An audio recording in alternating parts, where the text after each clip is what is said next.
لو مهتم بجديد ومفيد في عالم التطبيقات اشترك في قناتي وأنا هقولك وظيفة كل تطبيق، مزايا وعيوب.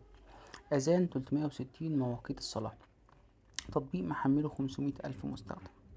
طبعا كل اللي بيتعبنا في تطبيقات الصلاة، اللي هي طبعا أجمل حاجة في الدنيا هي الصلاة، ولكن الإعلانات هي اللي بتبقى أكتر حاجة تعب التليفون أو متقلة الجهاز أو مخلياك على طول بتحذف تطبيق الصلاة. التطبيق دوت لأنه لسه جديد فمفيش إعلانات فيه، الله أعلم بعد كده هيقرروا يعملوا إعلانات ولا لأ. بس في تطبيقات فعلا زي تطبيق فجر أو أذان الفجر، تطبيق مميز جدا جدا جدا جدا جدا، وأحسن حاجة فيه إنه بيبقى ممكن صلاة الفجر. برضو التطبيق دوت برضو مميز ولسه جديد ومحمله 500,000 مستخدم، وتقييماته كويسة جدا، ومفيش حد اشتكى من إعلانات فيه. تقدر عن طريقه تشوف مواقيت الصلاة، الأعياد الإسلامية، تشوف أذكار الصباح وأذكار المساء، تقدر تسبح، يبقى عندك سبحة، تقول ورد من الأذكار ومن التسابيح كل يوم لله.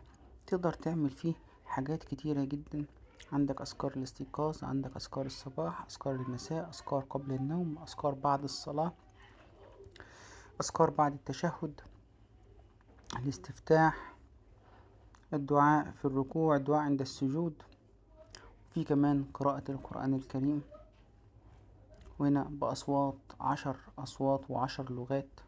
تقدر تسمع الفاتحة ب10 أصوات وب10 لغات بمنتهى البساطة.